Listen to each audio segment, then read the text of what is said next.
नमस्कार फ्रेंड्स, आप सभी का एक बार फिर से एजुकेशनल चैनल में स्वागत है। और आज की वीडियो में हम आपके साथ डिस्कस कर रहे हैं एक बहुत ही गंभीर मुद्दे के ऊपर। और ये मुद्दा जुड़ा हुआ है जो लोग यूजीसी नेट एग्ज़ाम क्रैक कर चुके हैं या यूजीसी नेट अचीवर्स हैं, उनसे जुड़ा हुआ आज का मुद्दा है। और आपको हम बता दें कि जब आपके यूजीसी नेट का रिजल्ट आउट होता है एवरी ईयर, तो हमारे चैनल के माध्यम से जो लोग देखा जाए ऑफलाइन जुड़े हुए हैं चाहे ऑनलाइन हुए हैं, जब वो लोग क्रैक करते हैं एग्ज़ाम, तो उनको शुभकामनाएं दी जाती हैं, सुनहरे भविष्य की कामनाएं की जाती हैं हमारे चैनल के माध्यम से।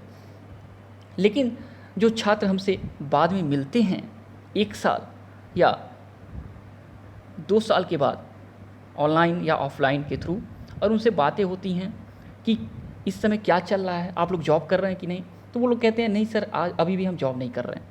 तो देखिए, हम मानते हैं गवर्नमेंट जॉब तुरंत नहीं मिल जाता है, उसके लिए वेट करना होता है। गवर्नमेंट वैकेंसी निकालती है, फिर एप्लीकेशन फॉर्म फिल होते हैं और बहुत लंबी प्रक्रिया चलती है आपके जॉब के रिगार्डिंग। तो देखिए, प्राइवेट कॉलेज बहुत से अवेलेबल होते हैं आपको अपनी सर्विस प्रोवाइड करने के लिए।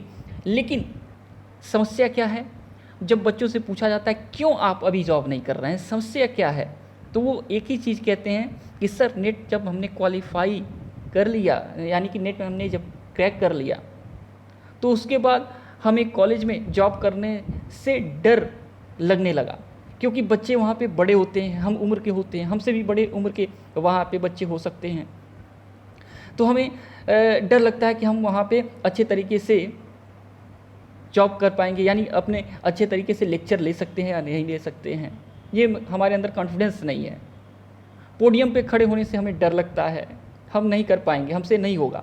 तो देखिए, एक ही चीज़ हमें लगता है कि सुनहरे भविष्य की कामना करने के बाद भी बच्चों का भविष्य जो है सुनहरा नहीं हो रहा है। तो जो समस्या है उसका समाधान करने की कोशिश आज की वीडियो में होगा, क्योंकि ये जो मुद्दा है, ये चाहे आप लोग अभी प्रिपरेशन कर रहे हैं नेट का, और चाहे नेट क्वालिफाई आप लोग हो चुके हैं, वो सभी के लिए रहेगा एक ना एक दिन। तो देखिए, सबसे पहले 3 चीज़ें आपके लिए इम्पोर्टेंट हैं।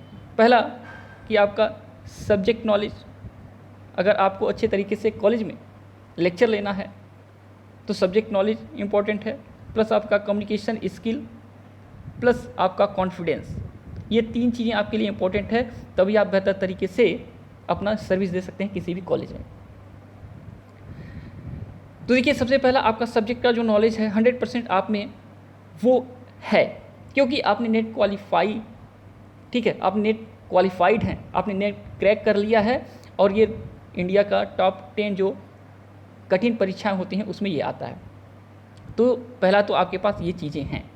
सेकेंड, आपके पास कम्युनिकेशन का स्किल और प्लस आपका कॉन्फिडेंस, 2 चीज़ें आप में मेंटेन करनी है। तो इसके ऊपर बातें होंगी।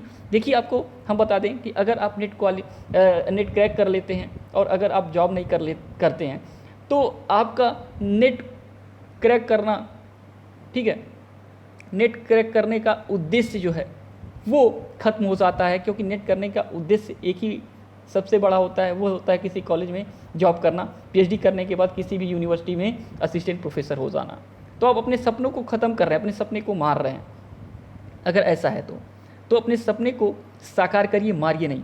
देखिए, अगर आप लोग पीजी किए हैं और साथ में आप लोग बीएड किए हुए हैं, या आपने बीएड के साथ एमएड किया हुआ है, या आपने डीएलएड किया हुआ है, या कोई भी टीचर ट्रेनिंग कोर्स किया है पीजी के बाद, तो हमें लगता है कोई समस्या नहीं होगी आपको कॉलेज में क्लास लेने से। क्यों?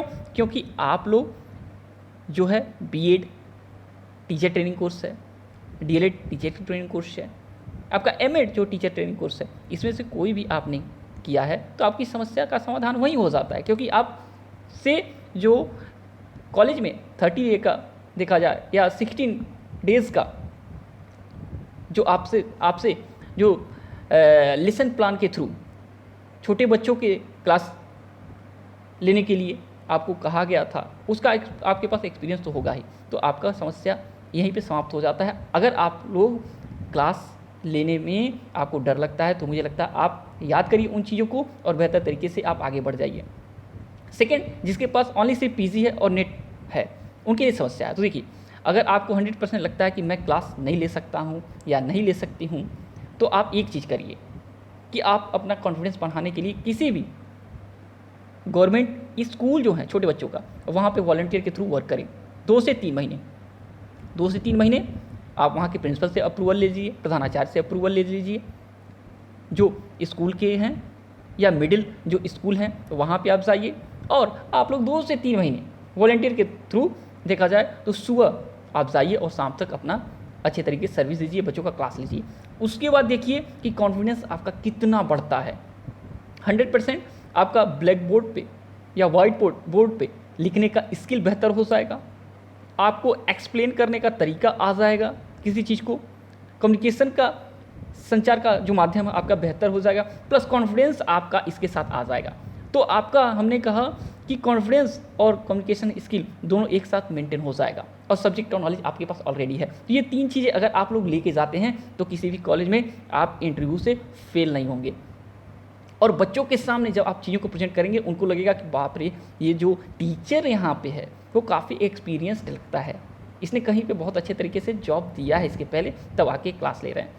तो डरिए मत, ये चीज़ें अपनाइए और 100% आप जॉब में बेहतर हो जाइए। ठीक, तो मुझे लगता है इससे जुड़ा हुआ कोई भी समस्या अगर आपको अभी भी है, बची रह गई, तो आप लोग क्वेश्चन के थ्रू आप पूछिए, उसका हम समाधान करने की कोशिश करेंगे। और इससे जुड़ा हुआ कोई भी एक भी चीज़ें लगती है कि आपको वो करने में सही नहीं पड़ेगा, तो वो भी पूछिए, हम बताएंगे इसके अलावा आपको कैसे बेहतर करना है अपना communication skill, confidence plus subject knowledge. Okay, तो चलिए आज की वीडियो में इतना ही। जब तक नेक्स्ट वीडियो नहीं जाते हैं, thanks for watching educational channel, और आपका दिन बहुत बहुत शुभ हो।